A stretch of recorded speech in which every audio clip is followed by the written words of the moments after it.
Here on Bill and Frank's Guilt-Free Pleasures, we have had a tradition of releasing Christmas episodes. And we talk about how Christmas really means a lot to us and how we love this season. And there's always these joyous, fantastic Christmas songs that we discuss, but there's sometimes a sadder side of Christmas. So welcome to Bill and Frank's Depressmas, where we discuss sad Christmas songs.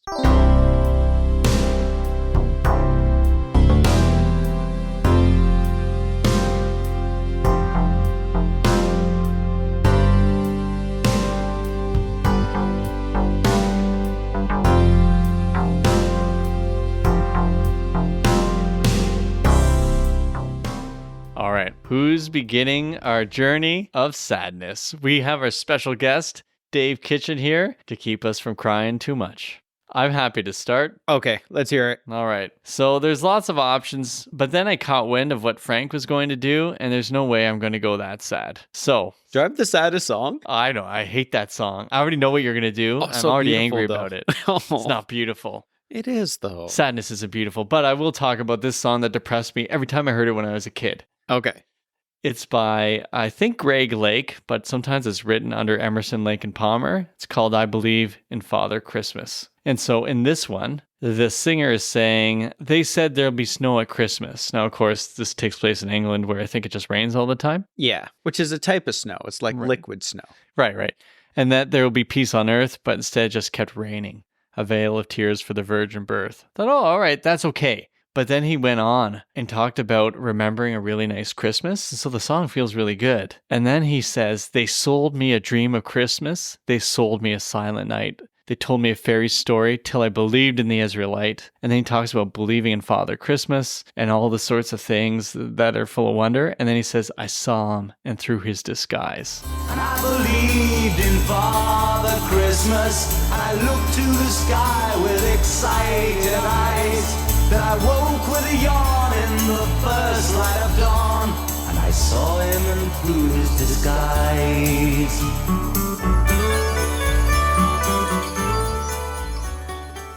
And he ends by saying, yeah, I wish you a hopeful Christmas. I wish you a brave new year. And he hopes that all sadness goes away. And then says, the Christmas we get, we deserve. Oh! Oh, man. Hallelujah, Noel, be heaven on hell.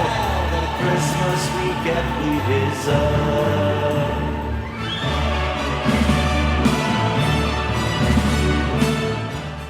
That's like the guy coming to your Christmas dinner and just like dropping, I don't know, some mean statement at a Christmas dinner and then just walking out the door. It's not Christmas until somebody cries, Bill. I knew you were going to go Carly Rae on me. I love the sound of this song and it just fools me until I hit the Christmas we get, we deserve. And it just makes me feel sad. Yeah. But come on, Greg, Christmas is a great time. Do you see how I'm trying to undo Depressmas? Yeah. Yeah. Okay, Frank, your turn to make it super depressing. In the tradition of Christmas carols, there are always these really morose sounding songs, like In the Bleak Midwinter. Yeah, I Right. like that one. I love that song. I think it's beautiful. But this song, The Cat Carol by Meryn Cadell. Okay, here we go. Oh my goodness. She was not let into the warm, warm house, and her tiny cries were ignored. 'Twas a blizzard now, the worst of the year. There was no place for her to hide. So the story of it is there's a cat that's left outside on Christmas Eve, and it wants to be led into the warm house, but it can't get in. And her tiny cries were ignored. And it's a blizzard. It's the worst storm of the year. And there's no place to hide. And then just at that moment, a poor little mouse creeps by.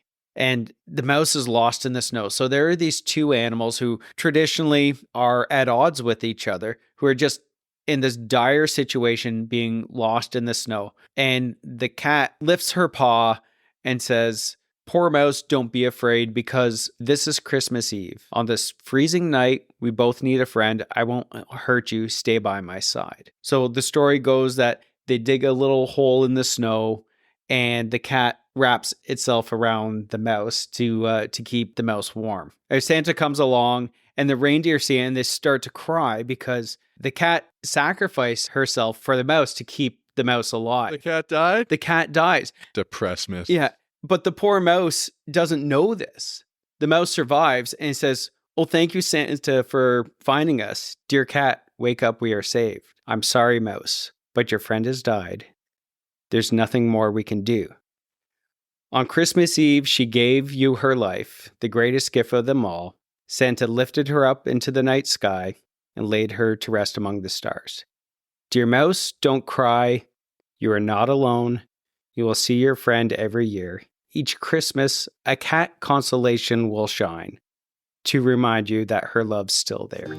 Dear mouse, don't cry, you are not alone. You will see your friend every year.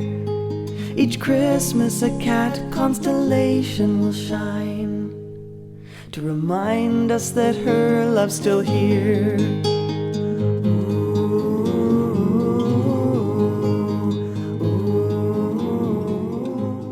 I'm crying just talking about it. It is so sad, but it's really beautiful, that whole imagery of someone giving that gift of life for them on Christmas. It's so sad, but it's so beautiful at the same time. It's a double sacrifice, because it's not even an equal sacrificing for an equal. It's a predator sacrificing. Yeah. It's an easy victory for the cat in that moment, and he chooses not to. Yeah. Yeah. Oh, I know. We are just sucking all the life out of Christmas. Oh, Frank, there's a couple things I just want to say. One is, I don't want to hear it because it makes me sad. I don't like being sad. It also sounds beautiful, but I don't want to live in the sadness. And I prefer it to Father Christmas song there that I just talked about. Christmas we get, we deserve. I was going to say something snarky about the cat getting what it deserved, but then I felt like I didn't feel it. I felt really sad. Yeah. I also annoyed at Santa pulling an old Greek mythology move where it's like, hey, good news, going to shove up the cat in the stars. Hey, Santa, why don't you just bring the cat back to life? I don't think Santa can do that. He can create stars, but he can't create life. That's crazy, right? You can create stars, but not life. Yeah. What is this cheap Santa Claus thing? Is there a cat constellation? Is there? I don't know. I think for the purposes of the song, that one exists. Okay. I'm pretty sure we could draw one out if There's we had gotta enough be stars. one. Yeah. Yeah. Cat. Cats Yeah. were big back then. The Yeah. Egyptians had cats. They predate the Greeks. Okay. All right. Well, Oh, man. Bring it on home. speaking of home, I'm going to carry it on home because my song is by Hey Rosetta that came out of an EP from 2011 called A Cup of Kindness Yet. And this song is called Carry Me Home. And it's about somebody who's not lost, but isolated from his family. It starts with this line: "This hotel is cheap and the pillows stink. There's not a single thing to say it's Christmas Eve."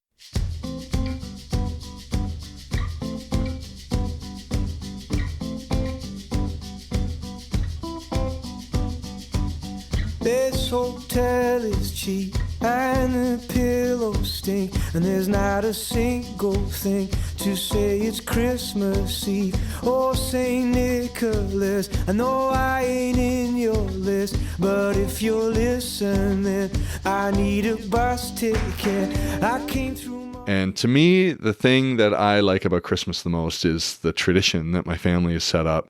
I've been with my family, whether it's my own kids or my parents, since I was born. So this is a tradition that goes back decades.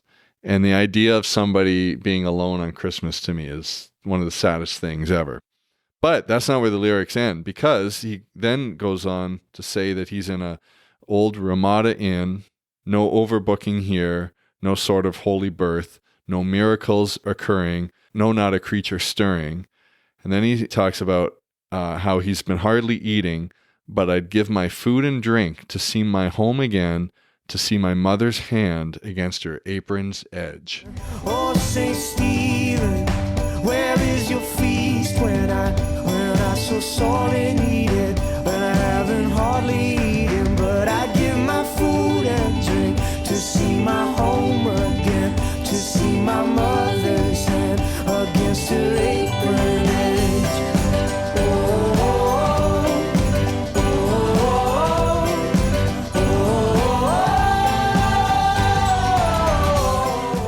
It's the specificity of that memory. Because when you just say, oh, I just want to go home, that's one thing. But when you've got something like that, he's pining for his mother. He's pining for her cooking. She's in the kitchen. She's got the apron on. It's all the smells, the tastes of Christmas. It's all that stuff that's evoked, and he's absent from it. And that to me is one of the most sad things ever.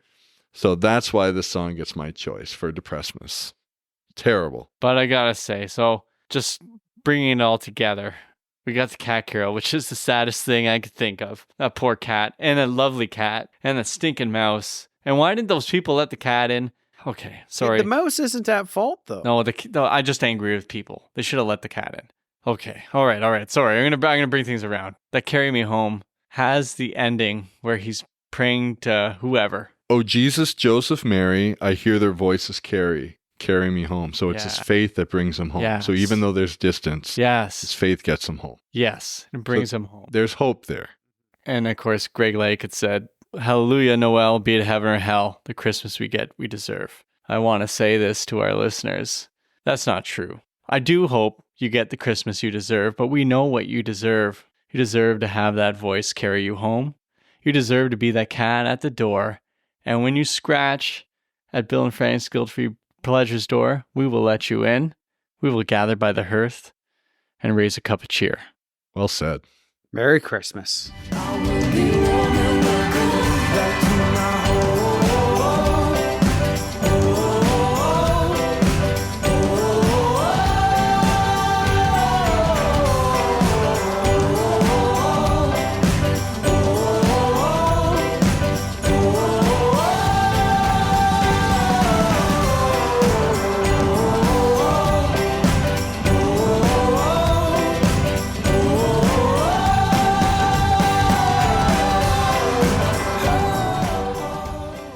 That was great.